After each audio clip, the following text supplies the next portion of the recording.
Welcome to the Business Development Podcast, brought to you by the Global Business Development Association, delivering the strategies and tactics to boost your career and corporate growth.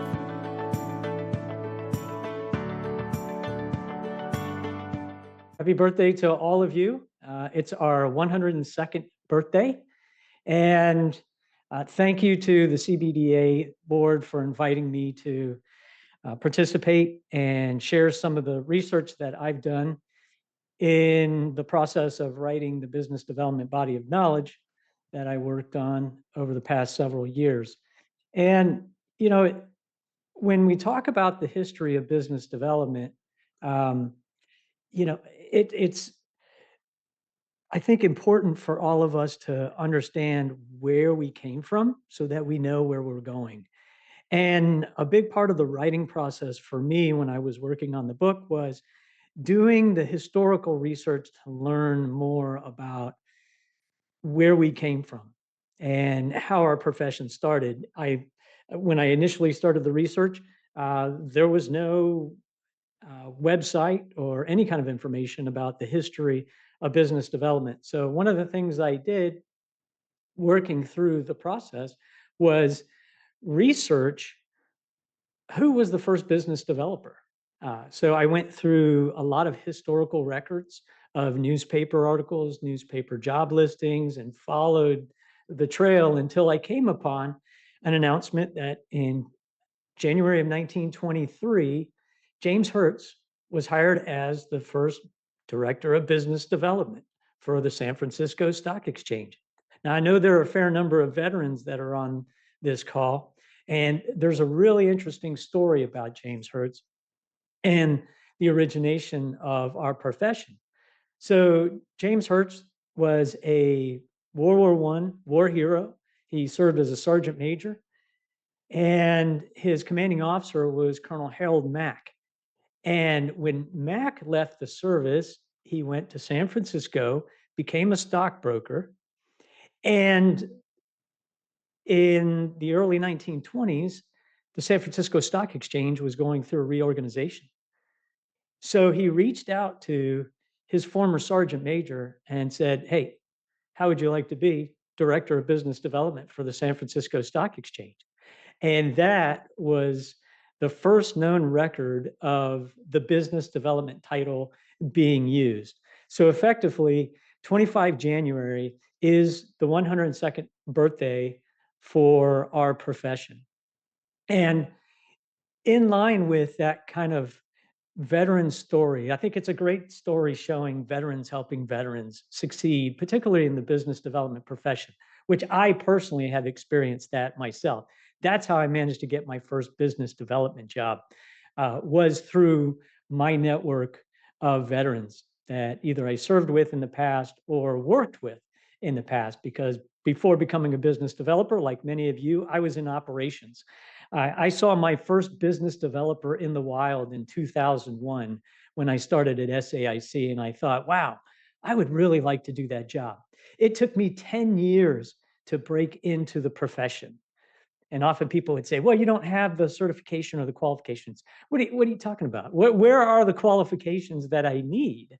And I think my journey of 10 years trying to get into business development, I think probably a fair number of folks on this call also had kind of a varied road into the profession or a long road into the profession. And later, after becoming a business developer, I earned my PMP certification. And I thought, wow, we need something like this for our profession. We need a business development professional certification so that folks like me, so that the 30-year-old Tony can break into the profession early on and not have to face so many roadblocks along the way. So, in spirit of the veterans helping veterans, our organization provides a free scholarship to veterans, those that are transitioning military, or their spouses. So If you fall into any of those categories and you would like to break into business development, you would like to get the business development professional certification, you can do that for free. And Christina provides the slides to you so that folks can use this hot link and go right to the scholarship registration. It's an easy, quick online registration. And we'd love to have you as a BDP certified pro. So we talked about 1923 as the beginning of business development, and things were kind of dormant until about the 1960s. And what you can see in this slide is the growth of the business development job titles growing. So if it was a director of business development or a BD manager, and those jobs were listed in newspapers, you can see the exponential growth in our profession starting in the 1960s. And so the 1960s were kind of interesting because academics have researched the beginning of the BD profession as a science. And what researchers have found is that the term business development, the concepts of business development started being discussed and researched by academia in the 1950s and 1960s. And so, in the spirit of the academics of our profession, we offer a free scholarship for college students and faculty members. We call it an internship, but we give them a BDP certification, and we certainly welcome them and their continued research to advance our profession. Now, another interesting thing happened in the 1960s. Really, the 1960s were a watershed moment, exponential growth in job listings, increase in academic research. But then in 1968, we had the beginning of the internet. And right around that time, correlation is not causation, as scientists will often say, but this also was the beginning of a lot of new sales methodologies. You had the Sandler sales method. You had Shipley process, which a lot of folks are used to.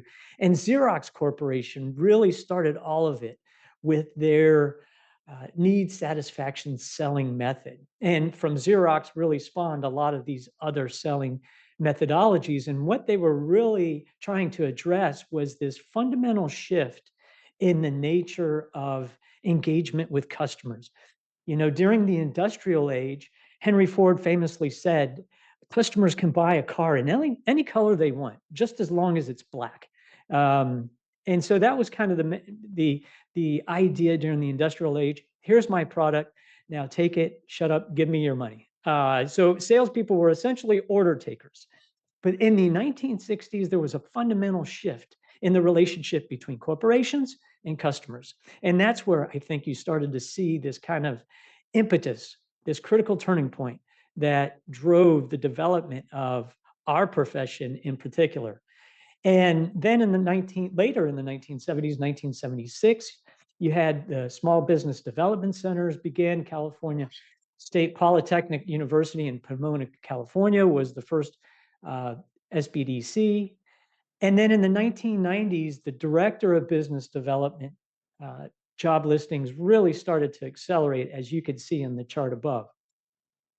1997, that was the first known chief growth officer that was hired. Betty Ledgerwood in Calgary, Canada, was the first chief growth officer. So now we had kind of this pinnacle title of chief growth officer, which really is the highest you can go as a business developer.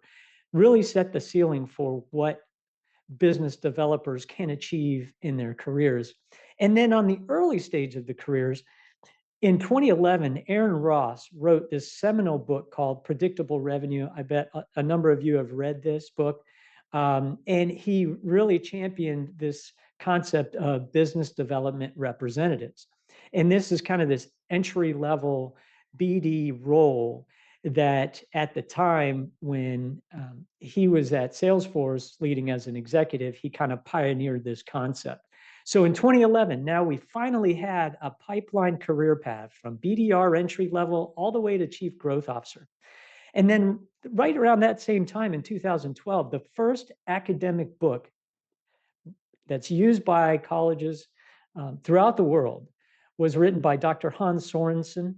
And he wrote the Business Development Market-Oriented Perspectives.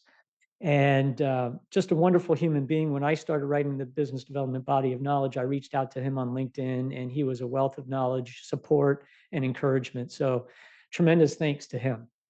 And then what we also found in 2012, again, another watershed year, just like 1968, 2012 was another watershed year for our profession. You had Aaron Ross's book, you had Dr. Sorensen's book, and then you also had NBDA, the National Business Development Association, start in Houston. And then that kind of started a lot of different organizations um, foster the growth of our profession. CBDA, of course, 7 years ago, as Tony talked about earlier, um, the Business Development Professionals, which I think started at International Business Development Association, IBDA, out of New York City, they grew as well. And there are also some associations throughout the world. I think there's one in Egypt, and there are some organizations that I've also reached out to me in other parts of the world that want to start associations. So our profession is really growing, and so fast that in 2020, LinkedIn reported that Chief Growth Officer was the second fastest growing C-suite title. 2022, LinkedIn reported that the BDR role, that's that Aaron Ross role that he wrote about in his book, Predictable Revenues, that was the sixth fastest growing role in 2022. And then just 2 days ago, I reported on LinkedIn, I uploaded a post about LinkedIn reporting that Chief Growth Officer, yet again, was on the top 20 list of fastest growing roles in the country. So our profession is taking off like a rocket ship. And um, so I think in 2023, when I published the Business Development Body of Knowledge, I think that was a perfect time for our profession to have something that we can gravitate towards as the foundational knowledge for the art, science, and ethics of our profession. So we're all operating under a common standard of what our profession means. And then in 2023, a few months later, we launched the Business Development Professional Certification. That's an online certification. It is unlike other professional certifications, it's open book. As I say, business development is an open book team sport. Okay, we're not trying to test your memory. We are emphasizing the key fundamentals from the business development body of knowledge. There's unlimited attempts to take the exam. And then just to wrap up, where are we going with our profession? And even in our breakout rooms, just before this presentation, folks were talking about artificial intelligence. And I think what we are going to find is that, you know, we are returning to the way business was done before the Industrial Revolution. The Industrial Revolution, I think, was an aberration over a few centuries. That before the Industrial Revolution, you lived in villages. If you were the blacksmith, your family was called Smith. If you were the tanner, your family was called Tanner. If you were Bailey, and that was your profession, your name was Bailey.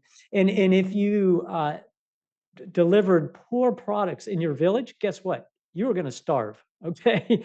And so people felt so strongly that they actually made it their family names for these professions. That was their trade craft. That's what they were proud of. And so business development was very personalized, and customers in that village had a very powerful influence on not only your profession, but also your existence. Industrial age came in, as I talked about with Henry Ford, saying, hey, customers can have a car in any color just as long as it's black. Later in his memoirs, he said, look, I wasn't trying to be a cold-hearted robber baron. Basically, there were no economies of scale when my salespeople came to me and said, customers want cars in different colors. And that was the nature of the industrial era. Now, in the post-industrial era, really marked by the start of the internet in 1968, now you have highly empowered consumers. Some of you will remember from the 1960s, Ralph Nader with his book, Dangerous at Any Speed, published in 1965. That brought Detroit to its knees because they were building cars that were fundamentally flawed, and consumers became highly enabled by technology, whether it was TV, telecommunications. And that power has reached to such a level now during our era with social media that one individual could bring down an entire company if they wanted to with a negative experience. So we have highly enabled customers where it demands high personalization. And that's where business developers step in. We are the bridge between marketing and sales. We are the point between the time the customer says, oh, or the prospect says, hey, I'm aware of your company, to the point that they say, okay, I'm ready to buy. We operate in that battle space between awareness and conversion, where it's typically called brand activation, where they are engaging with us. And we must deliver a trusting relationship. We must deliver value to them. And I often like to say BD is exponential, sales and marketing is linear. And this is where I think AI will have a massive influence. Because marketing, just like sales, if you double the number of ads, you will get double the number of impressions. It's simple math. BD is completely different.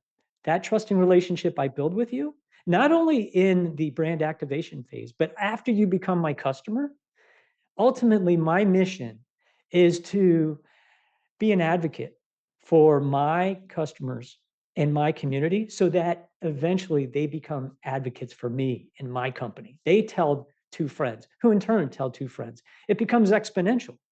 And so what I think we will find moving forward in our profession is sales and marketing will start to shrink, become highly automated, because now we're at a point where marketing can be done extremely well, extremely fast by artificial intelligence. A lot of you have seen AI proposal writing hit the streets just within the past year or two.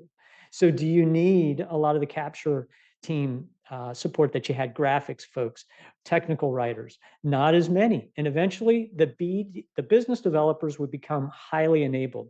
We can drive marketing. We can do a lot of the conversion with a lot of these AI tools that we're seeing. So that wraps up my presentation. If you want to join our organization, just like CBDA, we feel just as strongly. You don't pay anything to join. Just follow us on LinkedIn. Follow our magazine, Chief Growth Officer magazine, if you like, or follow us on our LinkedIn company page at the Global Business Development Association. At the end of the day, BD is a team sport. Doesn't matter what company you work for, what association you're involved with. We're all here to help each other succeed and help our customers succeed. So thank you. Fantastic. Thank you for listening to the Business Development Podcast. Join our free community of corporate partners and business development professionals advancing the art, science, and ethics of the business development profession at gbdassociation.org.